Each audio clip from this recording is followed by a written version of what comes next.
Hello and welcome to the Creative Amplifiers. We are here. It's Monday. Thank you so much for joining us. George, thank you so much for being here. Brilliant to see you. Thank you so much indeed. Happy holidays. It's holiday here in the UK. I know it's holiday in the US as well. Wherever you are around the world, thank you so much for joining us. Neil, how are you? I know that you've had somewhat of an interesting last few days. Well, I guess the last week, I guess now nearly. Last week I had a wisdom tooth extracted, and that's been painful and not great. So still recovering from that. So yeah, hopefully I won't be talking too much tonight. But apart from that, it's been interesting recovery. So I've only got another 3 to be extracted over the next year. So yeah, looking forward to rinse and repeat. Apart from that, I'm doing all right. Well, Lisa and I are here to help, even if it's only morally across the internet. Thank you so much. Yes. Oh dear. Yeah. And Lisa, how's your week been? It's been good. It's been busy, but great. And I'm looking forward to relaxing after this a little bit. And then taking off on vacation next week. So Very nice indeed. excited. And yeah, we're all very excited. It's the summer and all manner of possibilities are around us. So yeah, looking forward to a bit of sun, which we haven't had in the UK this last little week. It's been an absolute sort of deluge of water. But a couple of things we should probably mention. First of all, I was smiling as we started because our wonderful little profile here, we have Martin from the Stream Profiles, which is amazing. He's set some stuff up for us. So the show will look different during today, which is going to be absolutely incredible. We appreciate all the work he's done for that, but he's also going to be here doing some demo and taking you through some stuff and how you can do some stuff in Keynote as well as Ecamm and other things as well. So brilliant stuff. Hi Dan, thank you so much. Great to see you here as well. But one of the biggest things we need to talk to you about is Yes. this Thursday is our party day. So we decided that as this is sort of our last official show with a proper interview and the ability to kind of sort of bring you some real insights and real joy. Originally when we decided to put the show together, it was all about having a good time and meeting up, and we decided we wanted to finish our season 1. Amazingly, we're at the end of season 1 already, to be able to do that. So yeah, so that's going to be on Thursday the 30th. It's 9 p.m. UK, 4 o'clock Eastern time, so please do join us for that. Everything you need to do is just there. Bring a drink, have a nice time, bring a nice party atmosphere, send us some Ecamm merch in a nice flowery shirt or something. We'll share all of that as we go through. We've got some special guests coming on. We've also got a little bit of prize giving going on. So that's going to be an awful lot of fun. Anything else we need to sort of mention with that, Neil, before we also talk about a bit of Creator Camp? There'll be a few sort of interesting different quizzes that we're going to put forward to you all as well, and we just bring your party atmosphere and have a nice time, and that's the main thing. And it's going to be real fun and a great send-off for season 1. And as you said, Mark, I can't believe we're already at season 1 after this sort of creative idea back last year, and here we are now 11 shows down. Yeah, amazing. I know. Yeah, come celebrate with us because it's been a wonderful run this season and looking forward to next season. So come join the party. Join the party. Lisa and I will be enjoying ourselves. I think Neil may be using a straw for his soup, but hopefully he'll feel a little bit better. Maybe he'll be on something stronger than that by that point. I intend to be. This has gone on long enough. Fair enough, indeed. George, you're absolutely right. It's going to be a lot of fun. Bring those party hats, and then we'll be good to go. So, I mean, obviously this show came out of Creator Camp, so we wanted to make sure that you had this ability to be able to share that. Or indeed, we've suddenly got Martin suddenly come on. Hello, Martin. Hello, Martin. We're a bit premature there. Sorry about premature. that. New profile and all that. Yeah, the big question is where did that come from? That's very weird.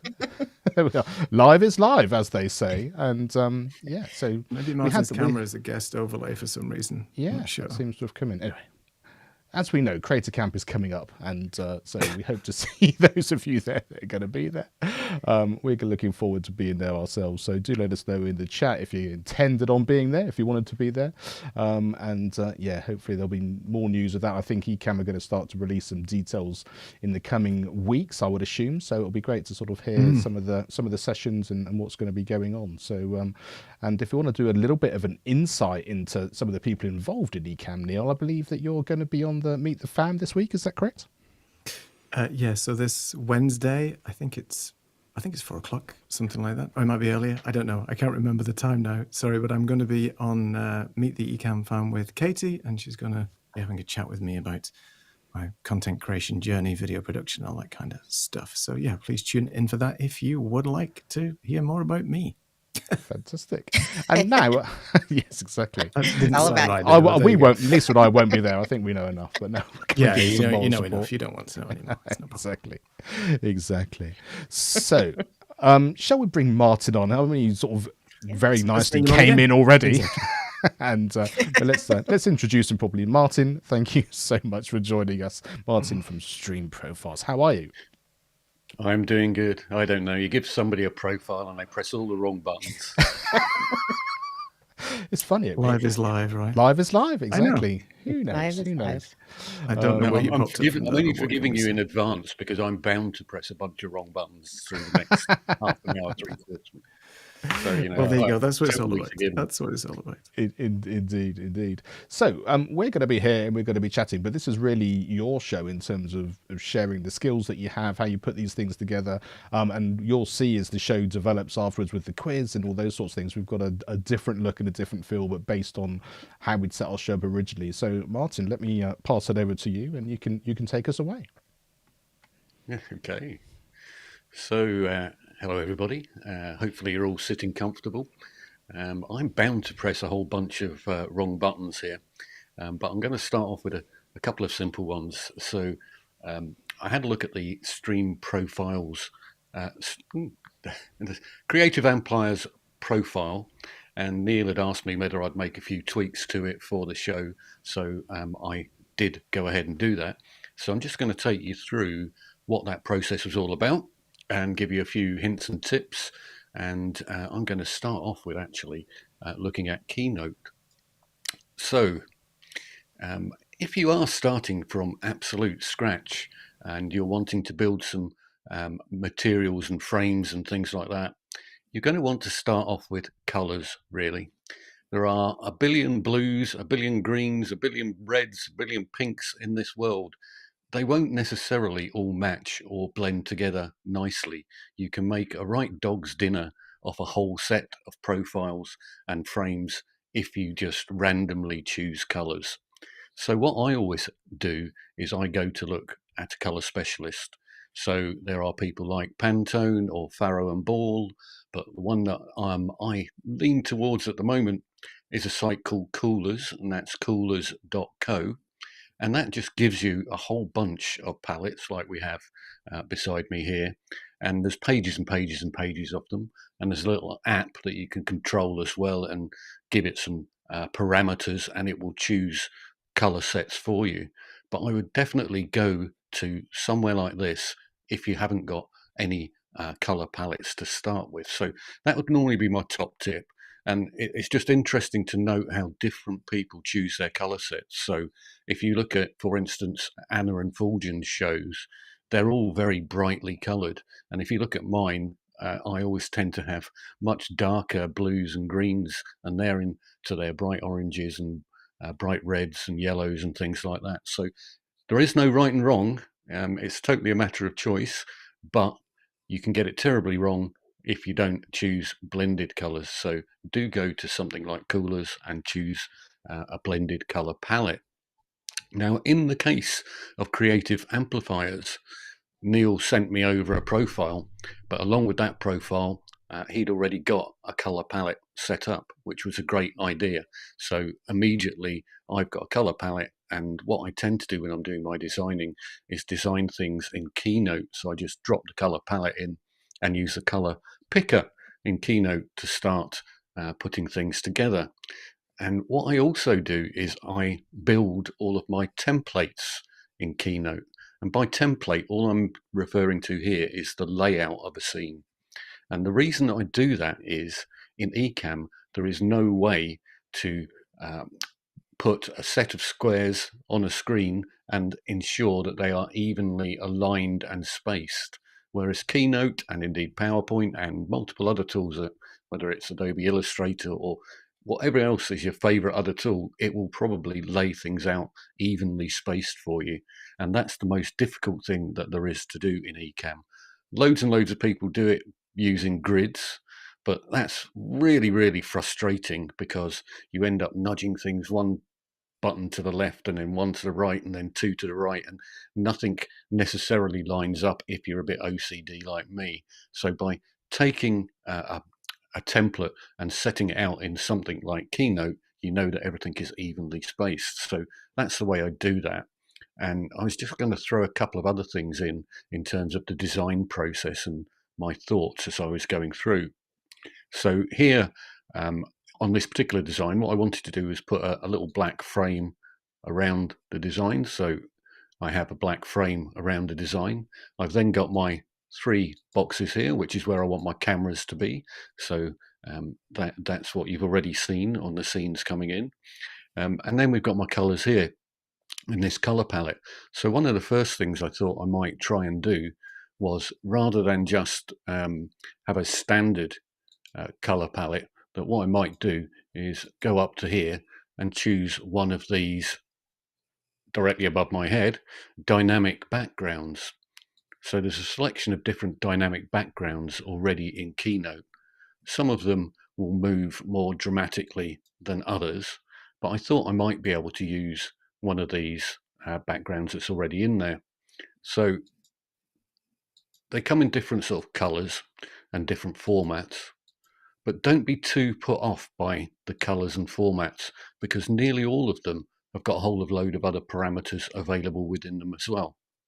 So here's me sitting directly above the parameters that say speed, height, peaks, and things like that. So that wasn't a very good positioning of the camera. I ought to move that around. But within there, what I can also do is come and change some colors here. So what I'm going to do actually is, I think I'm going to come onto this scene. Yes. I'm going to change the colors to match the Creative Amplifiers colors. He says.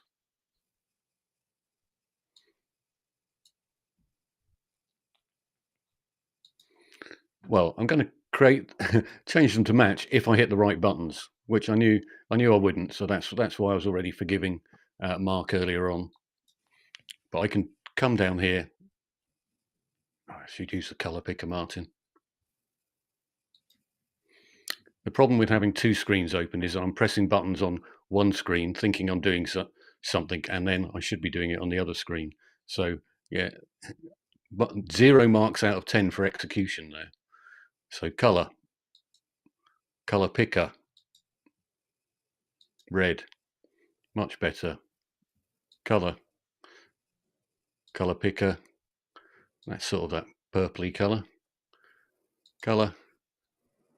Color picker, and we add in the blue, and then lastly color picker, and I can add in the last Creative Amplifiers color to give me that kind of different look and feel for a background. Now I thought that was looking, fairly nice, and I can come and actually change things like height and speed of this in the background as well. So moving quickly or it's moving slowly, and I can choose heights of peaks and things like that. And you can do that with all of these backgrounds. And then what you can do is run that as a background within Ecamm, or you could make a little recording of the background in a long loop if that's what you wanted to do. However, I didn't think that looked particularly good, but that's what I played about with to start with. And this is the next set of things to do. I'm going to stick with the Keynote elements first. The next thing that I then did was drop that into my Ecamm presentation deck. So I took a template, dropped into the Ecamm presentation deck and put my cameras over the top, so you can see the 3 cameras sitting there, one over the top, knowing that they were all the right size and that they were going to fit in. So I dropped them in over the top, and then what I do is do the reverse. So in Ecamm, once I've got my layout looking how I want it to, I can take a picture in Ecamm using the Ecamm's take a picture functionality.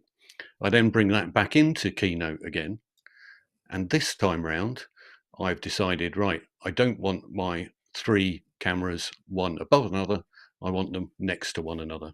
So again, what I've done here is just create 3 shapes to the appropriate size to cover that area and know that they're in the correct place. So I can then take a picture from Keynote of that, drop it back into Ecamm, and I can lay my cameras out in the correct places. So this is what the template actually looks like. So I literally will go and grab everything off that template, copy it into a file, and then drop the file into Ecamm. And then I set the opacity at something like 50% in Ecamm, and then I can see through that template and drop my images of the cameras in exactly the right place. Now, there's a couple of little bits of mathematics that you might want to do with this as well to know exactly what size the boxes should be. So we know that our whole screen width is 1920. So if you were using the whole screen width and you wanted to have 3 boxes, you could do 1920 divided by 3, and that would give you 3 boxes next to one another. But if you wanted to, for instance, have a 20-point gap between each one, then you'd have to do 1920 divided by 3 minus either 5 or 2 lots of 20 to give you the spacing around each different element. And then you would be able to calculate the exact size of your box.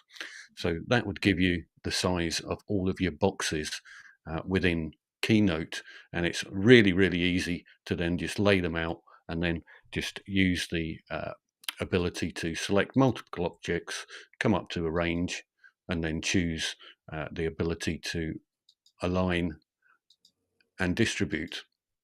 And it's going to do that for you. So that's going to be the easiest way to do that. So that's what it looks like in terms of the boxed layout. So I'm sticking in Keynote just for the moment before I get into the Ecamm side of things. But what I realized is that I didn't really like that sort of flowing background that I could do in Keynote. And as Neil had already provided me with a profile, I noticed that in the profile, the creative amplifiers had already got this really cool, funky background. So what I thought I would do is take that background and then add some things to the background rather than try and create a brand new background. So it's really about staying on brand here, and a lot of good work had already been done in this design. So I thought I'd just borrow some of that work. So when we get into the Ecamm side of things, I'll show you how I've added a little bit of motion over the top of that and added in the shapes for the little sidebar and things like that that we've already looked at. But while I'm still in Keynote, one of the other things that we did, if you notice very carefully when we did the intro, there was a bit of a welcome text coming in. So what I did within Ecamm is take a picture of my scene, including the welcome text, and then in Keynote, I've come in, I've grabbed welcome to the show, and I've created a little animation for that. So if I come to animate and just preview that, we can see that coming in.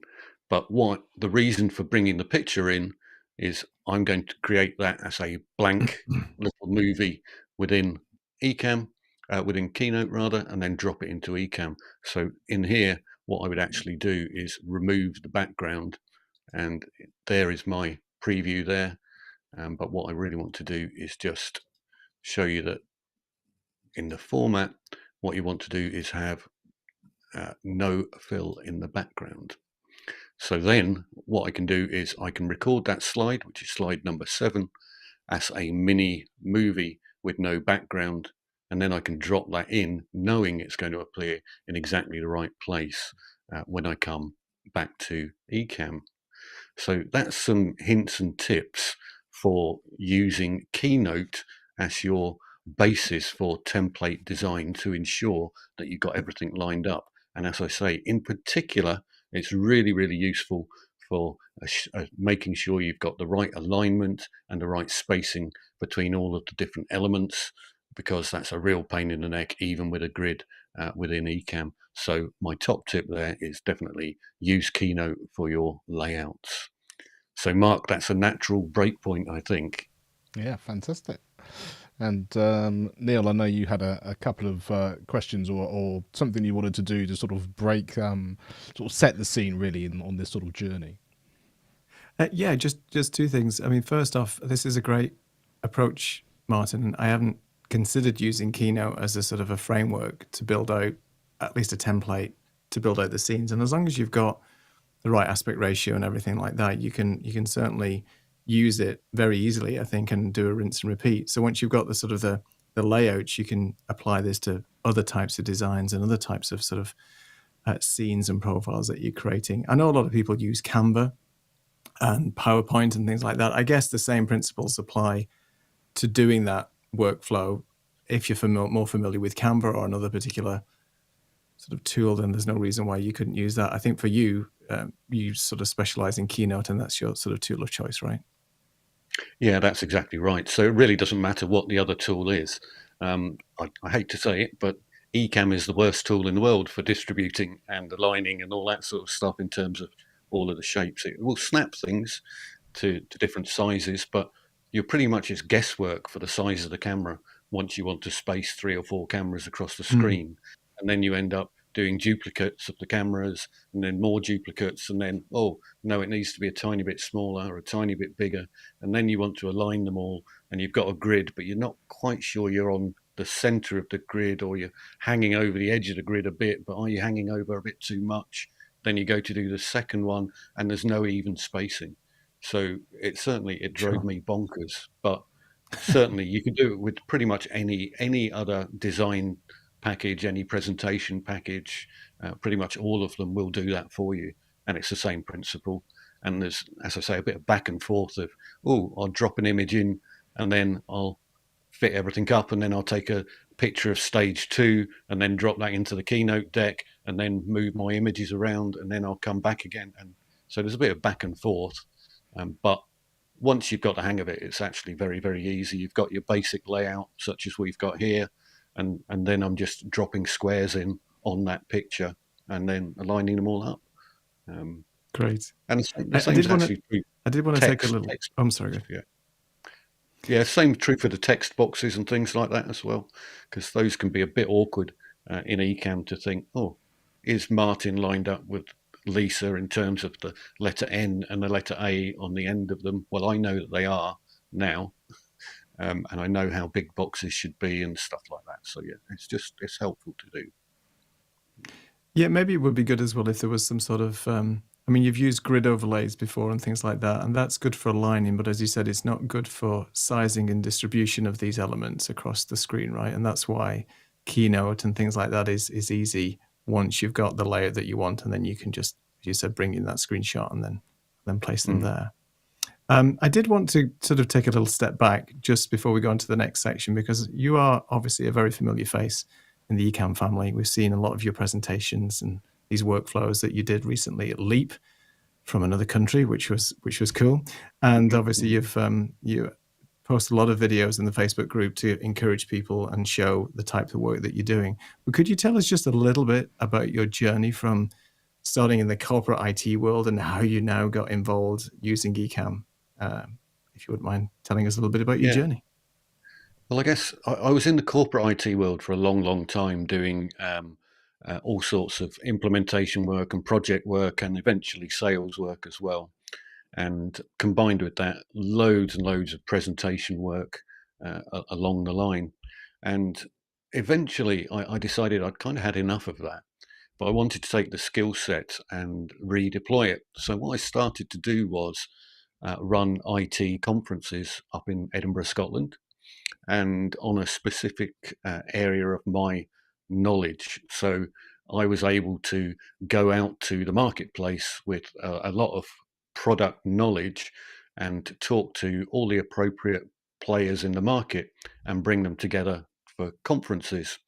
The advantage that I had was because I knew the market very well and the technology, I could put together really interesting sets of presentations because I knew exactly what was going on, whereas a generic conference organizer would not have that knowledge, and therefore they would randomly put together presentation sets or topics, or would be driven by the vendors themselves, whereas I was very much curating the whole exhibition, and it meant that I was bang on trend and bang on topic and had all the right people there that would be of interest. So that was very, very successful for about 5 years. I did no advertising other than LinkedIn. Everything was on LinkedIn. So I've got something like 5,000 followers on LinkedIn, but they're following me for the events business, not for anything else. But I could put something out about the event, and within a few days, all of the delegate places were gone for the event for about 300 people. And the vendor side of things, I would do all the sales work, I would do all the design work, I would literally do everything for the event other than man everything on the day, where I hired some people in to do all of that side of thing and the tech stuff and stuff like that. However, something called COVID came along, and that events business overnight just disappeared, 100% just gone, and no set time frame for it coming back. So at that point, I was immediately looking around for something else to do, potentially with events online, and that's really where I came across Ecamm. I seen a guy called Rob Geraghty, I think his name was, on LinkedIn, doing a presentation where he was in a little circle in the corner of the presentation. And at that particular time, I thought this was wonderful because I'd never seen it before. Nowadays, I'm not so keen, but he was in a little circle in the corner of the presentation. I thought, that's great. So I've got to learn this Ecamm thing. So I went off to try and learn Ecamm and watched a few YouTube tutorials, and then came across Adrian Salisbury and eventually attended his academy. And that got me kind of hooked on Ecamm. And at the same time, I got picked up by a large corporate service now partner, who are a very, very big company, and started off doing presentation work with them. So that's really how I got into Ecamm. People, although I do appear on the group, streaming quite a lot into the group, that's pretty much the only place I'm really doing streaming to. I do corporate presentation styles, so I don't really do loads of YouTube stuff. I don't really do loads of live streaming. It's just really in the Ecamm Facebook group, which obviously is a little bit more difficult to stream to these days. So here I am. I will be doing more live streaming because at the end of June, I'm kind of quitting the corporate side of things totally to focus on the stream profile stuff. Bravo. Been there, and that's it'll be the best move you've ever made. I can guarantee that, and wish you all the success in what you're doing. So thank you for that. I think we have a question as well that's come in from Dan, Mark. We do indeed. So it says, Martin, when creating in Keynote, do you recommend bringing in an individual piece to arrange once in Ecamm, or do you think it's okay to build out a complete scene and then bring it in? I guess it's a combination of both. I tend to do things fairly sequentially. So I will put together the bones or the frames and the backgrounds first of all as a layout, and then I'll drop it into Ecamm to see what it looks like. And if I like it, great. And if I don't, I'll tweak it a bit and move things around, and then go back and forth to Keynote a little bit. But as you've seen with that picture I've shown you, with a bunch of my photographs and then squares laid sideways, all I'm really doing there is saying, oh, we've got this Creative Amplifiers basic scene layout. I know roughly where that is, so I'm going to move the 3 blocks down a little bit and see where that takes us. So yeah, there's a bit of to and fro between the two, but essentially I'm using Keynote to give me all of the layouts and the spacing. That's the main reason I'm using Keynote. The actual design is really more in Ecamm, but the layout is quite definitely in Keynote. Excellent. I think we can go on to the next part of the demo then. We don't have any other questions at the moment coming in. So okay, take it away. So the next part of the demo involves me going into live demo mode, which I nearly always make a mess of.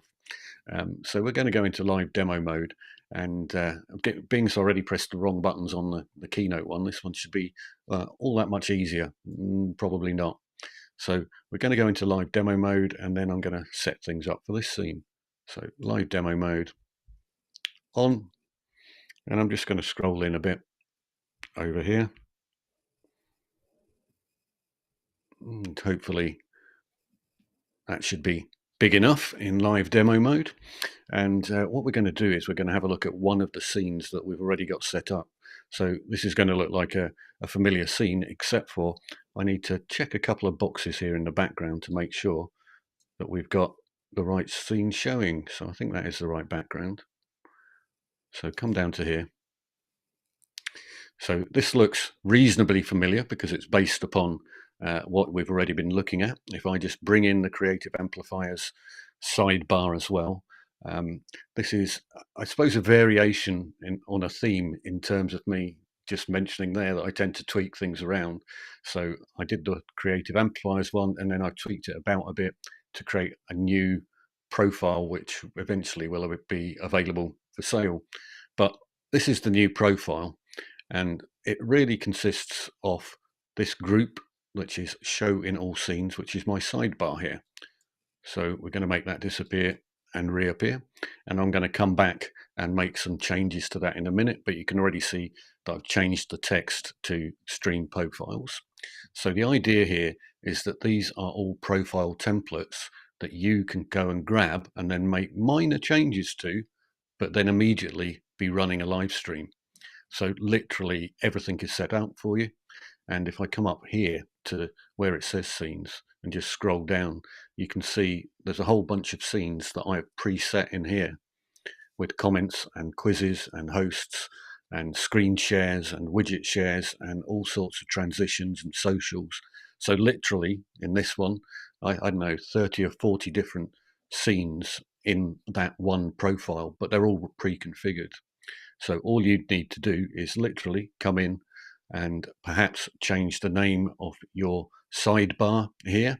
And obviously you're going to need to change the name of your guests. So a bit of a slight pain in the neck is you'll have to do that on each scene. But the way I've arranged it is that I have grouped together all of the names so that literally you could copy that names folder and drop it into each scene rather than have to type Martin, Lisa, Mark 20 times over. You just take them in one folder, take that folder and drop it into another scene once you've gone in and changed all your names. So obviously the way to change that is just like changing any other text that you wish to.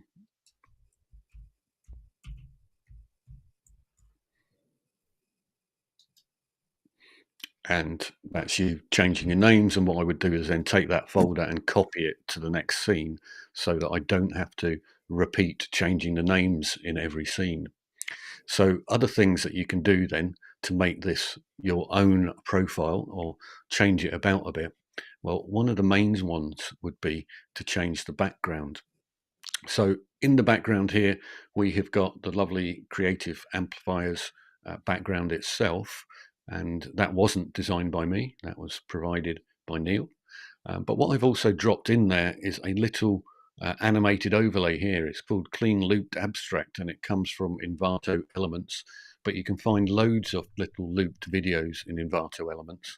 The reason I chose this one is that it's got kind of sort of amplification type look and feel going on. So if I just turn it off for a second, you'll see it with it off, and then we'll bring it back on again, and you can see that little gradient going on at the bottom. And with that looped overlay, what I've probably done is I've reduced the opacity down, and I've chosen linear burn as a blend mode. So that's just by playing about to try and see which blend mode looks the best, because I don't want it to be totally in your face. I know that there are some streams where have got really, really bright backgrounds going on. I prefer something a bit more subtle in the background, but that's where I've dropped that in. So that's gone into show in background, that clean looped abstract. What I've also got in the background is the background graphic that Neil provided. So if I just turn that off for a moment and bring in a different background graphic, this one at the moment is just what I would call a color block. So I can go in and I can change the colors of that color block, but it's just a straightforward color block. Let's have a look at something a bit more dramatic. So maybe this was the graphic I dropped in the background, and it's just literally dropping a PNG file onto here. And I've got something like 150 of these sitting on my site with all sorts of different designs on. So you can have that design, and literally I have totally changed that look and feel with one picture in the background. What I can also do is apply a blur to that picture as well. So I think it looks better with a bit of a blur for that particular slide. Let's try a different one. I have something like this, much more businessy. And again, it is just one click to change these round, and they're all showing in the background of every single slide. So let's bring on this one. So here we've got kind of a sort of glassy type view. And again, I can take this blur on or off just here, which covers the whole screen. So that's the blur covering the whole screen, off and then back on again. So literally I can do anything that I want by dropping different backgrounds in. So if we were in a situation in a mad world where we had something very unusual, maybe called Awesome Wood Things or something like that, could be the name of your show, then I could have a wooden style background with one click. So this looks nothing like the Creative Amplifiers situation at all. And I'm just going to show a few other quick examples. So here we've got sort of a mounting glow effect going on in the background, and that one's probably better off if I jump up to, let's say, for instance, a countdown timer. And then you've got something like this going on in the background for your countdown timer. And here you can see the Creative Amplifiers thing going on, the loop in the background. If I choose, let's choose, what else have we got in here? Oh, we've got a pod one as well. So I could have a mad looking pod for my background, and we'll probably come back to that. I think I've done some green screen stuff with that as well. And maybe I've got another one here that I've been playing about and working with. Yeah, I think I had to move the countdown timer around for this one. So this one is another sort of corporate one that I've been playing about with. So I'm going to turn off that pod there and bring this artboard back in. So I was at a gin tasting this week on Friday of last week, and I was asking whether they did anything on social media stroke live streaming, and they're saying, no, we're not really doing anything on live streaming. And I said, oh, you really should. So what I've actually done here is gone to their website and just grabbed a little poster which they were selling. So where it says Martini on the right, I grabbed the poster and I brought that in to Photoshop actually. And then I used AI in Photoshop to generatively fill the whole screen so that the whole screen was covered in a repeating image. So it was really just the cocktail glass on the image, but I dropped it into Photoshop and then used that to extend it to cover the whole screen. And suddenly I've got a pretty cool looking countdown timer. So you can play about with things like that and get some really, really interesting effects very, very quickly. So literally that has been, a couple of clicks and things have changed. So what will that look like if I went and dropped that into the demo that I had before? So here's the one with 3 people. Yeah, so I could even have some branding going on at the bottom of my martini. I should just have that as Martin. Obviously, I don't want to be stealing all of this stuff, but I might get in trouble if I start doing that. But so let's not do that. But it's in the show in background area here. So that one was called Artboard 1. We'll turn Artboard 1 off, and then maybe bring in one of the glass effects one to show you what that looks like. and drop that back down. Let's have a look at countdown timer with that going on, because what I'm going to do here is within that countdown timer, we could have different motion backgrounds going on. So this is the one that I've used for creative amplifiers, show in background. I'm going to turn that off for a moment and bring in another one.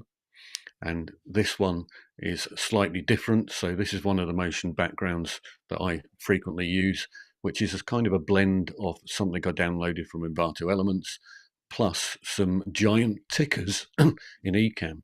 So the gentle motion that you're seeing going across the screen is actually a giant ticker in Ecamm that I just made a recording of and then used it as a background. So that's something like that. If you want to go really mad, then maybe you could turn off that one and let's bring in something more dramatic. So this is again an Envato Elements loop here. This one is called Gears, called Gear Main, but it gives you the ability to go as mad or as otherwise as you wish to. So let's come back down again to my main scene with the 3 people on it. So the good news there is that it's a little bit more subtle when you've got 3 people, but again, you can change the opacity on these and change the blend, and it will give you a different look and feel to that. So if I come down here to that particular gear movie here and have a look at what it's been set at, I've got opacity at about 50%. I've got a blend mode of overlay. So if I bring the opacity up the way, it's going to get much darker. If I bring it down the way, we can make it almost disappear there.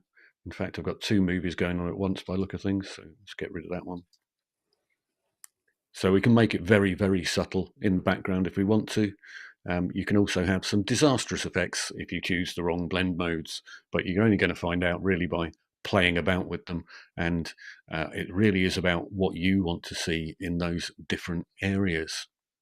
So while I'm in here, I'm going to go and answer a question that people always ask me, which is all about the background graphics and how I do a sort of a 3D version of things. So let's get rid of that artboard.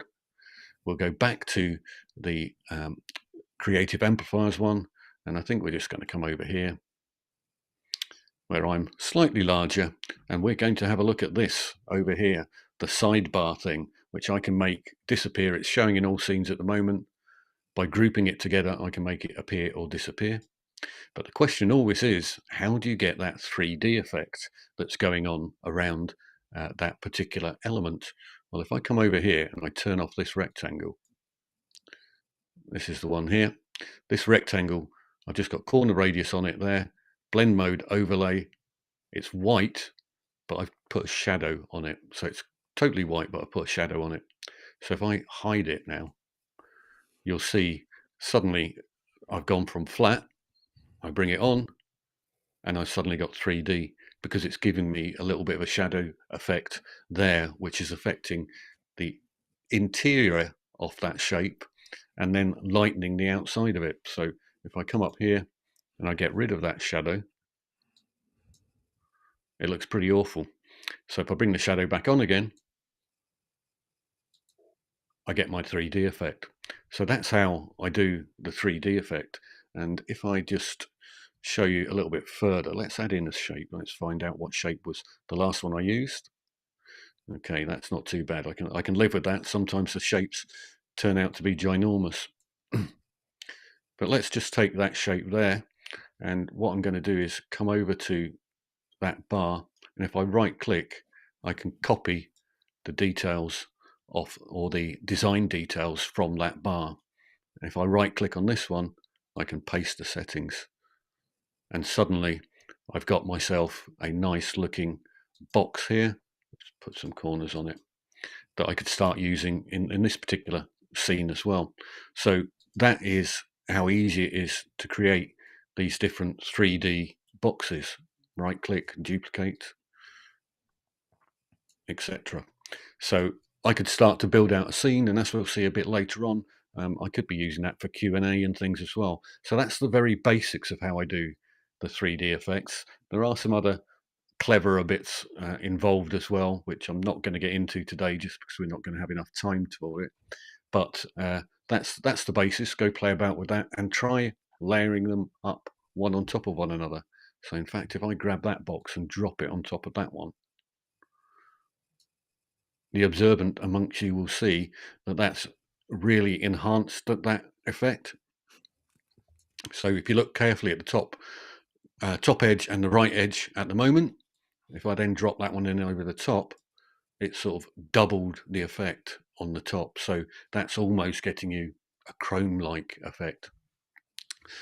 How did I work out how to do that? I have no idea. I just played about and wondered if things would happen, and eventually they did. So Amazing. So that was me. That's Right, great. a natural break point, and I can also hear a bit of crackling at my audio end here. So I'm going to go sort that out. So please talk amongst yourselves while I do that.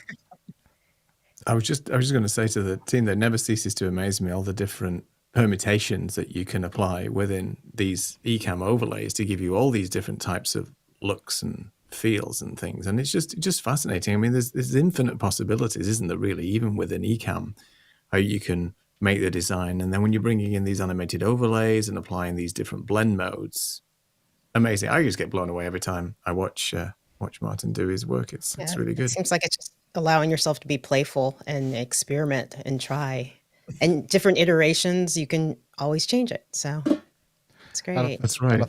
I think also for me, it's as you just mentioned there. This is just his starting point, and and already I'm kind of lost in the. You start to think, oh yeah, no, I could do that. But then if you actually then step back and think, okay, so now I'm going to create it tomorrow, for example, having sort of spoken to Martin about it, then it's going to sort of make a big difference. And I think that's always really interesting when that kind of works out. That it just sort of enables that to be the case. You sort of think, oh right, and I guess that's really where the ability to purchase all these things without having to put the hours in yourself, and so I probably could work it out, but how many days have I got to do it? How many times do I want to do it? What are those options in terms of making that work and sort of really making that kind of look as good? And that's really where that comes in. And we should just mention sort of along those lines, Dan had sort of said he's been checking out your store and he likes creating his own stuff, but says you're an artist of the highest order, Martin, which I guess is a great compliment. It reminds him of Ansel Adams a bit.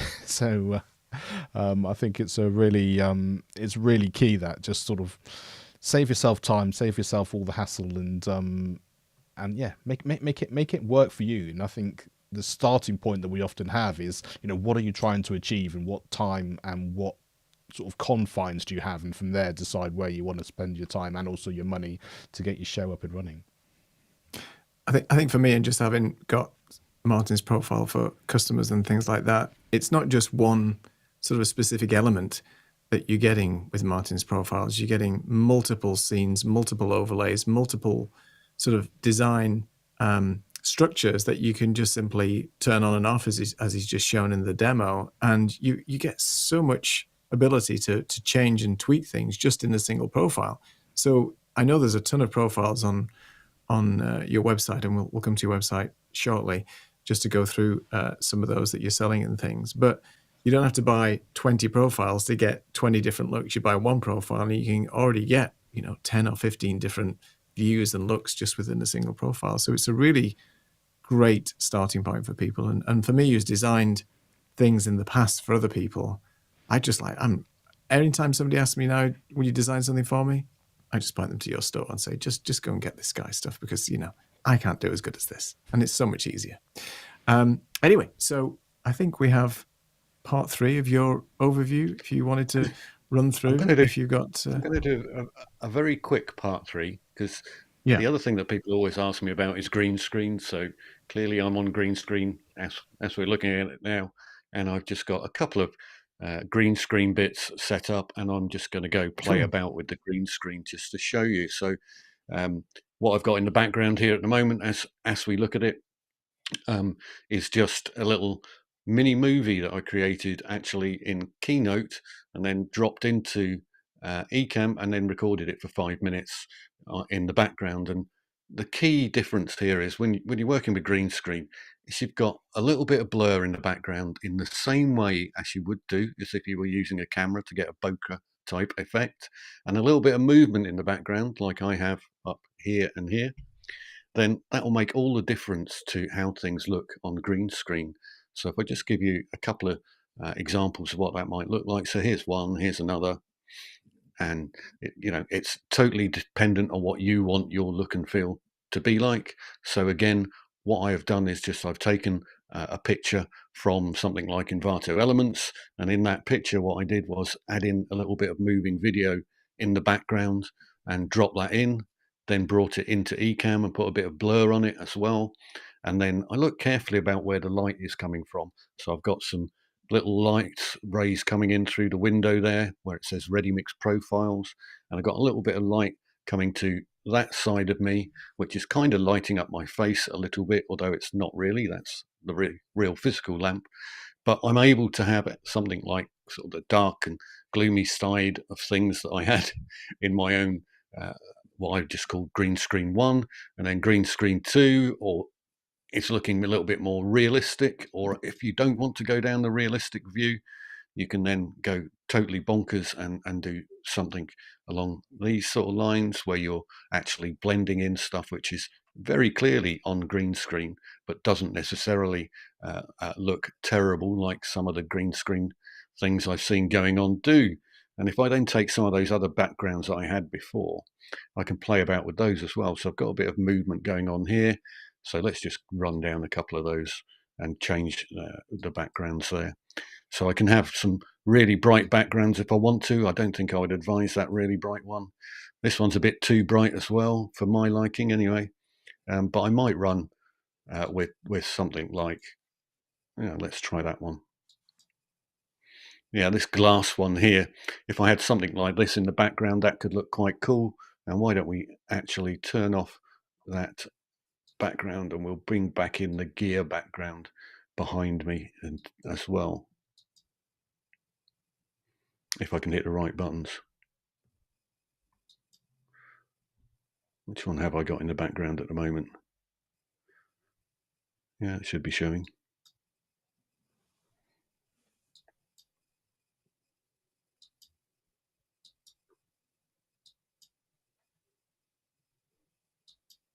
So for some reason, my gear motion in the background doesn't seem to want to work for me. So we'll live with that one at the moment.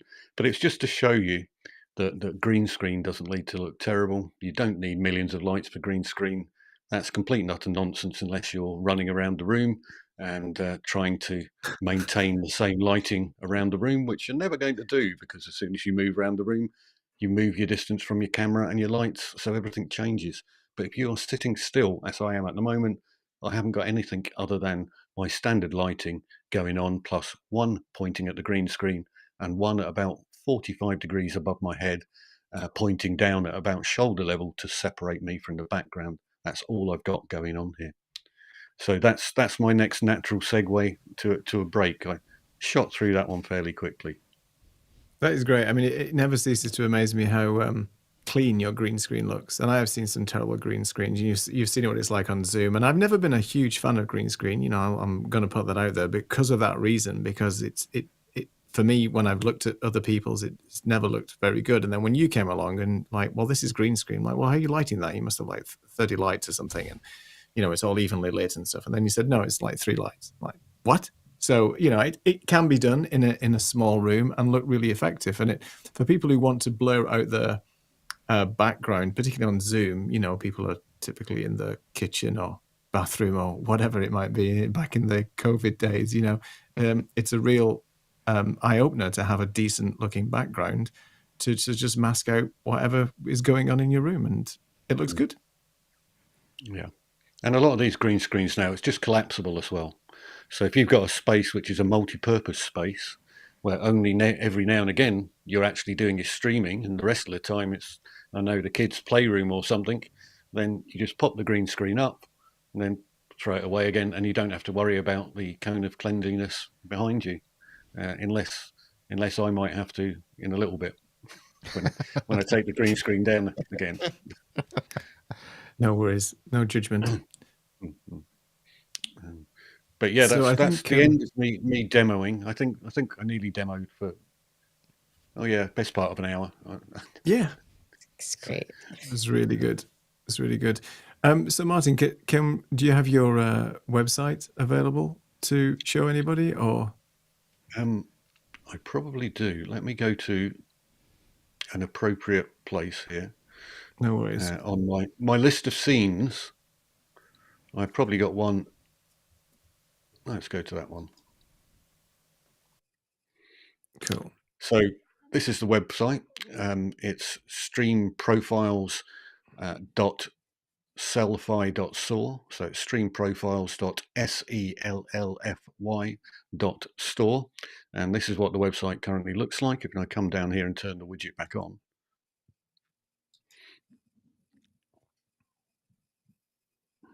I think I need to lock that.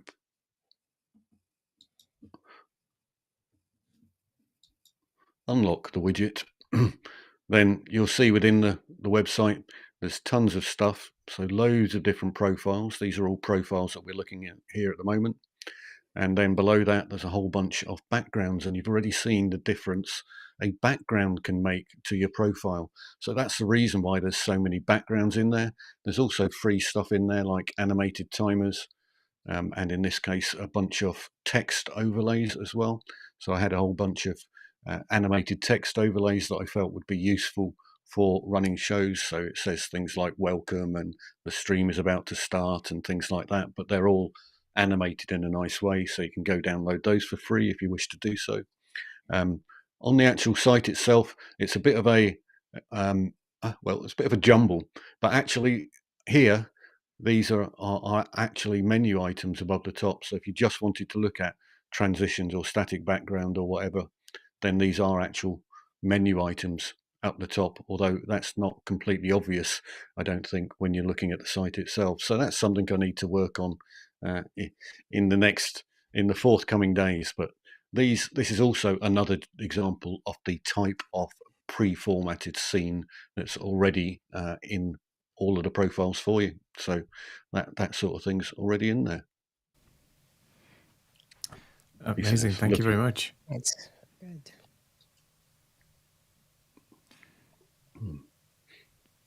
So we have your socials that we can let everybody see, I think. So if you want to get in touch with Martin, it's at Stream Profiles on the interwebs on YouTube, and the stories there at the bottom. And we put in the LinkedIn profile as well if you want to connect and get in touch with Martin. Martin, it's been an absolute pleasure to have you on the show today and for going through that demo. I've learned a couple of things already. I didn't know you could copy the elements from one and then paste to another. I've been rinsing and repeating those, so that'll save me some time in the future. So I appreciate these top tips. And I think one of the things that confuses people a lot, specifically in Ecamm, myself included, because I've dabbled with Photoshop but don't know it very well, is these blend modes.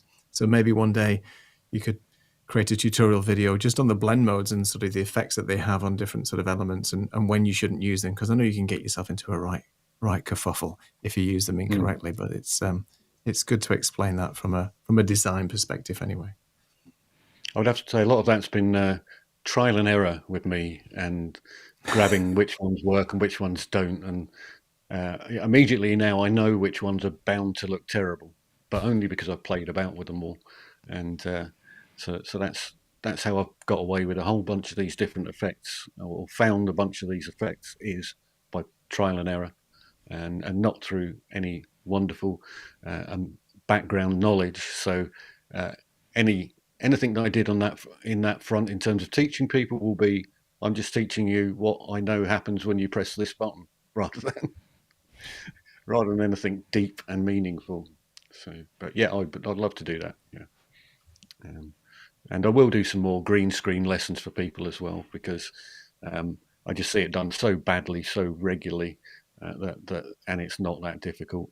And every time a post comes up about green screen, somebody will say, "Oh, you need lots of lights," and there can't be anybody who knows anything. It'd just be people repeating what they've heard other people saying. It's just not true. And the other one is, you always get the green line around you. Well, you only really get the green line around you if you haven't set your camera up properly. So if I come up here and play about with my camera, then eventually I'm going to get a green line around me. But it's taken quite a while to get that green line around me. and eventually I'll disappear in the other direction. But yeah, just move the slide around till it's about number 66 is what I normally find, and that tends to work pretty well. So if that's me, I should pack up the green screen and go, shouldn't I, really? You should. Your work is done. Hang on. Funny.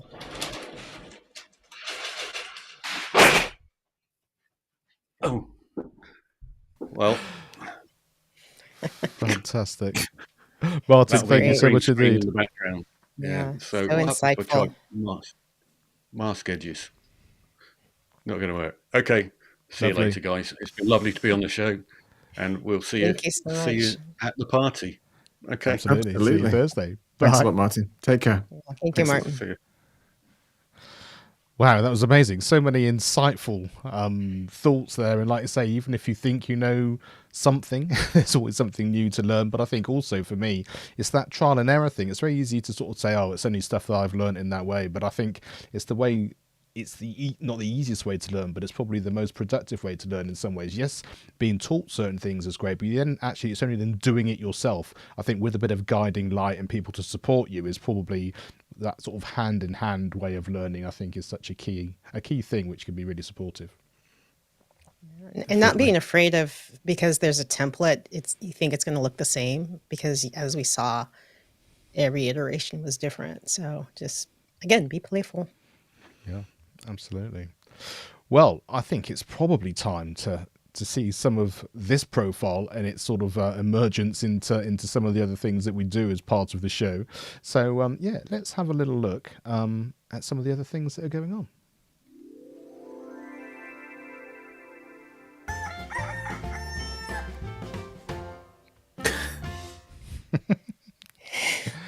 So Neil, I think this is all about you. Yes. So this was taken a few weeks ago. There's always a regular medieval weekend in the sort of the next village to where I live. So I thought I'd go along and take a little bit of Ecamm merch with me. So this is medieval merch on a medieval perch, I guess.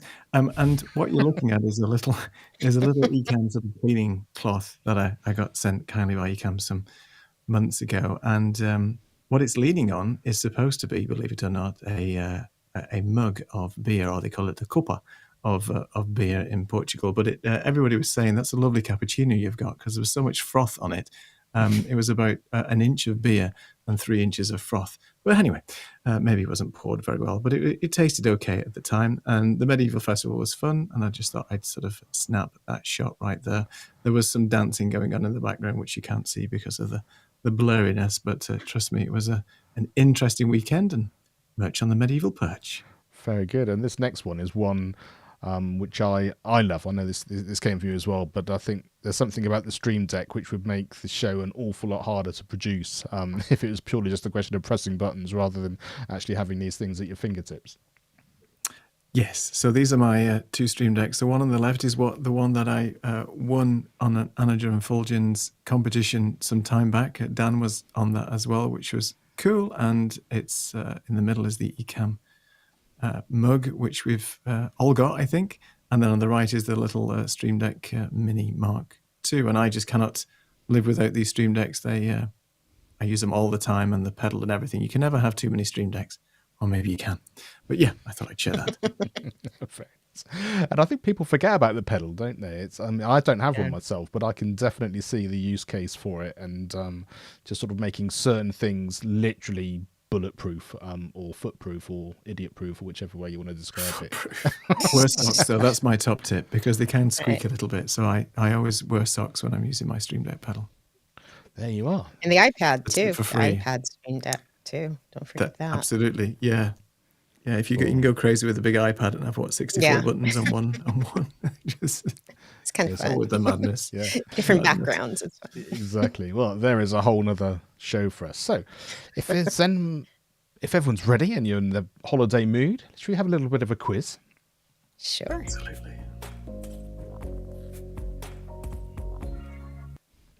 Wow. How amazing is that? What a great kind of thing. I think we should look at that again, because that really I know. is Do it again. Look at it It's again. pretty cool. Love it. Very, very good. Very, very good.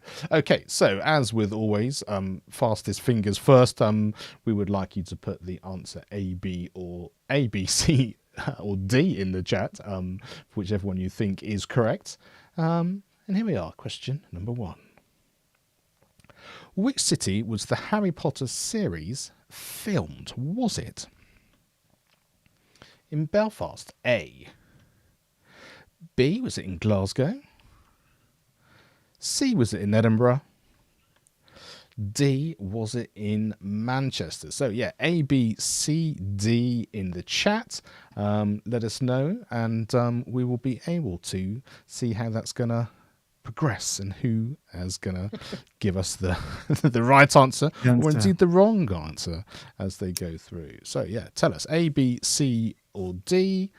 I think there's probably a little bit of a clue, as often they are when Neil puts some of these questions together in terms of related to people that we've had on the show. Do we have anyone who's willing to guess? Oh yeah, I think you were going. I thought you were going to ask the questions in a accent related to the location of the city, Mark. So you want to try that again? No, I'm just. No, I don't, and also I don't know all of the things which gets your stream taken down, but I would imagine that might be one that could possibly happen as we go. That might be a good idea. Exactly. Patronising accents from various cities. Exactly. And there he is. George What is a here. surprise. George, what can we say other than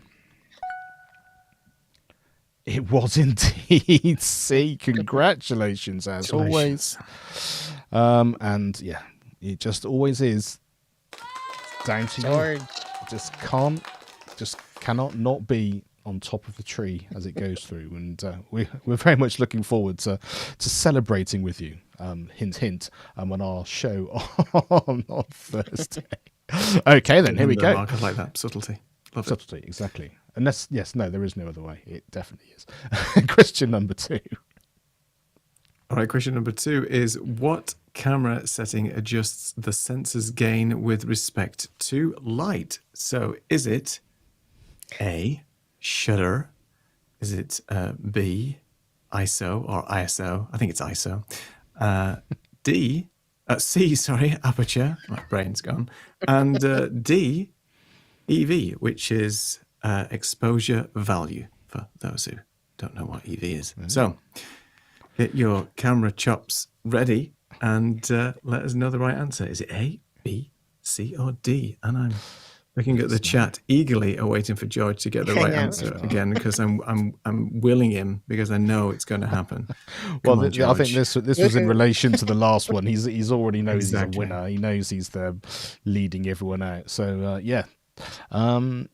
So if you don't know, A, B, C, have or a guess. D? It's always worth a guess. A, B, C. We don't have a timer D. on this one, do we? So we're either waiting for an answer to come in, or we're oh, there's an answer coming in. There's an answer. What do we think? What do we think? Well, let's have a look. What is the answer? The answer is, it was B. It was ISO.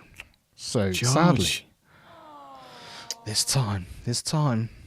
But it's okay, George. It's a holiday. We'll forgive you. It's fine. Exactly. No problem. Exactly. You're not running on 4 cylinders right now. It's fine. No, exactly. Here we are. Question number 3. Yes. How many isolated video tracks does Ecamm currently support? Is it A, 8, B, 6,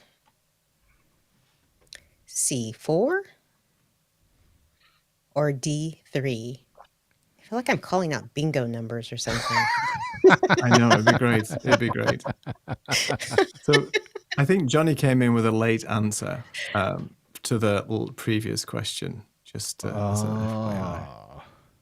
I don't know how late you were though, Johnny, when there was such a propagation delay where you are, or were you just or was it this one that you'd done so early? No, he's come up with an answer for this one as well. So I think Johnny got that answer right for the previous one. So fair enough. And George is just clarifying his life as he goes through to That's my second choice. Yeah. And I'm really pleased that no one's actually so far just done like every single one just to sort of make sure they got in quick. So we're going through. So far we have the answers. Johnny thinks it's 4, which is is C, isn't it? Is in there. Yes, C. That's right. Yes. Yeah. And George is put in A. And the Yes. actual answer is... It is C4. Oh, So, Johnny. congratulations, Johnny. Well done to you. You And are that a is winner. worth. You are our winner. Congratulations. Thank you very much. And George, we're not going to give you a sad face because you are just about a winner in everyone's eyes. Oh, there we are. He was on delay. That's fine. Okay. Yeah, that's good. So thank you so much. Really appreciate you being here and taking part in our quiz, and hope you enjoyed the graphics and the new way all this came in. As we said, Martin McKenna's your man. He's the one who's able to bring all this together, make it look like this. And yeah, I really think for me, the main thing is actually the fact that it feels very much part of our show. It feels very much the same feel, just, taking it to another level in a different way, in a different take as well, because it's great, because I know Martin's been on the stream and seen other shows as well, so sort of getting his point of view of what he thinks and how it can be enhanced, and using his skill set and taking all this great work that George is that Neil had done as well. So I just got George there coming through, because they put George, you got everything. He just because he's there talking about what's going everywhere. on. Yeah, exactly. And then there's all talking. Fantastic. It's great to have you both in here. Thank you very much indeed. Yes. So let's talk a little bit about some creators. Indeed.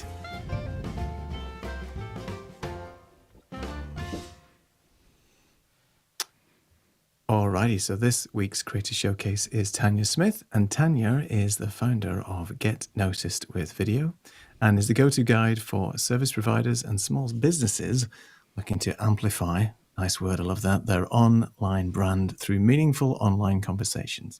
And Tanya also has 2 regular live video podcasts. I think one is going on right now as we speak.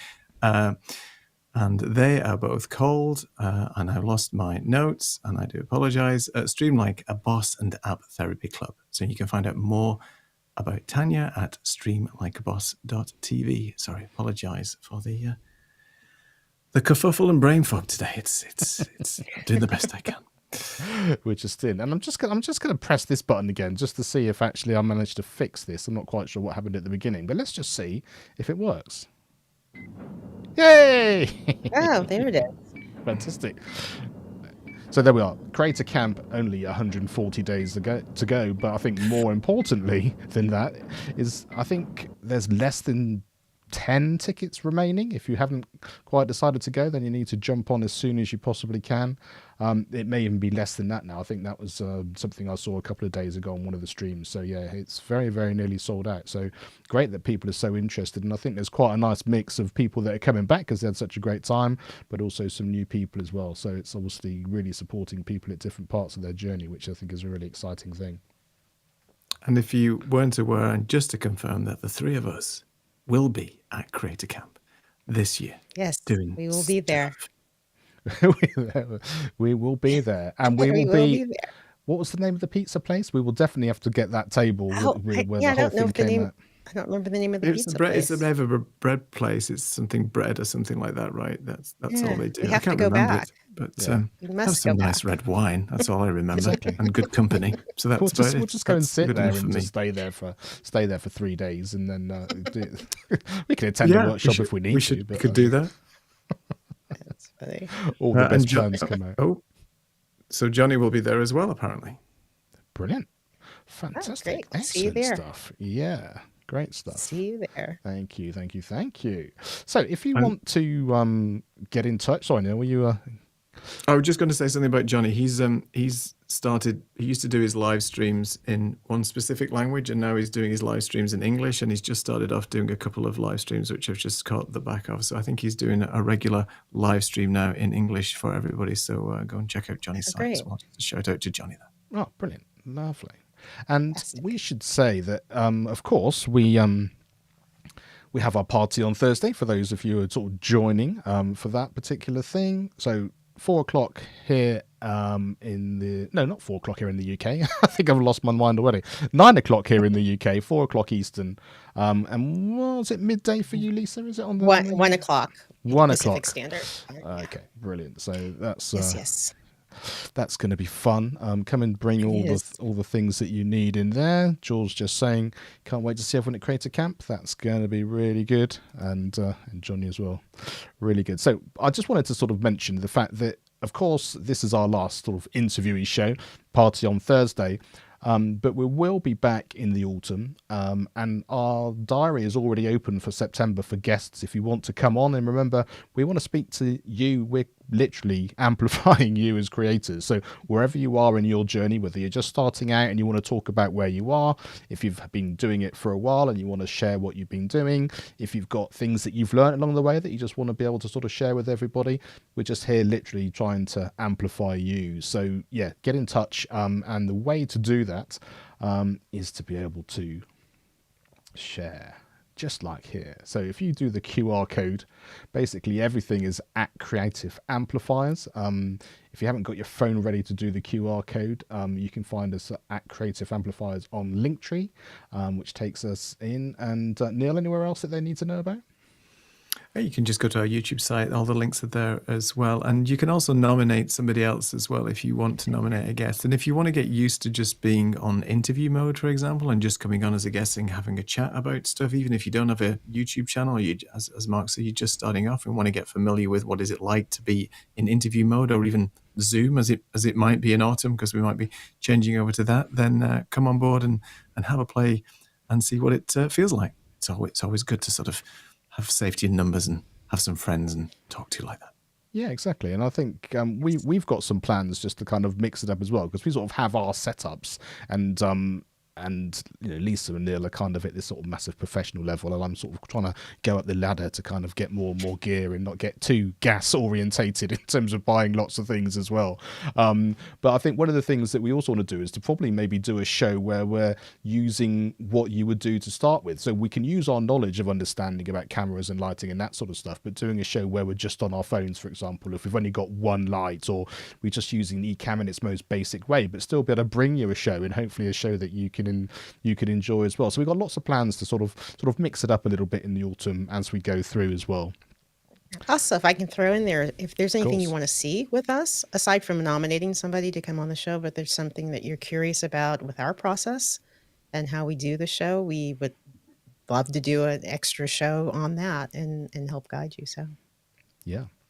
We have lots of It's really good. experience in terms of trying to make it work, as we've shown yes. tonight, as Yes, well we as the do. guests that have been on. And I think one final thought on that for me is the fact that you think you're only just doing a certain amount to make it work, and then we sort of talked, the three of us who sort of meet regularly, is between our sort of 2 weekly shows, and it's that kind of, the list that we need to do for X and what we need to do for Y and how we set this up suddenly gets really complicated and gets really in depth really quickly. And because you're just doing it step by step, it seems like there's nothing going on, but it's really easy for us and for lots of people, I think, to forget when you're first starting what that overwhelm might look like and exactly how you're trying to put these things together. And so paring it back to that point is something that's easy for lots of people to overlook. So it's really helpful if you sort of let us know how that works. I think that'd be really, really, really, really helpful. And Yeah. like Lisa said, whatever we can do to help you, then that's Exactly, really because good. there's a lot of moving parts, as we know. Yes, exactly.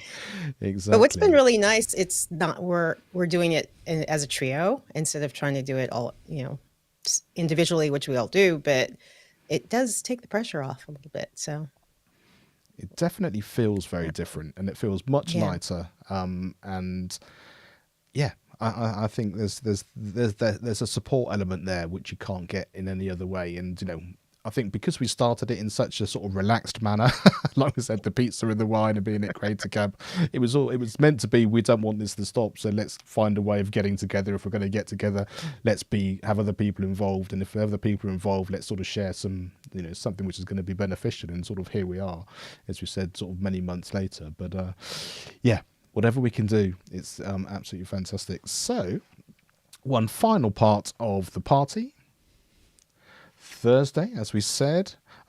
If there's anything else that either of you would like to say, and if not, then we will say goodbye. I just wanted to say, thank you to the both of you for a wonderful season one.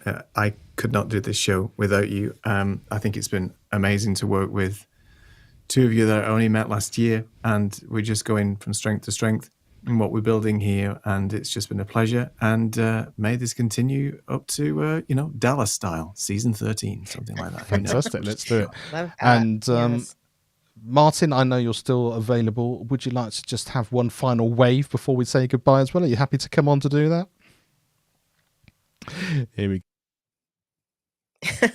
It literally is waving. Hello, like it's the Yeah, I Queen's love wave it. there, Martin, like that. It's the Queen's wave, royalty, Thank you Well, for you are having in me. Edinburgh, of course. It's been wonderful to be on the show, and good luck with the next season and the party as well. Thank you so Thank much you. indeed. Lisa, Yes. Neil, can't wait to chat to you tomorrow. We've got a whole show to plan in about 3.5 minutes, so we'll try and do that as best we can. And in the meantime, we'll say goodnight and see you on Thursday.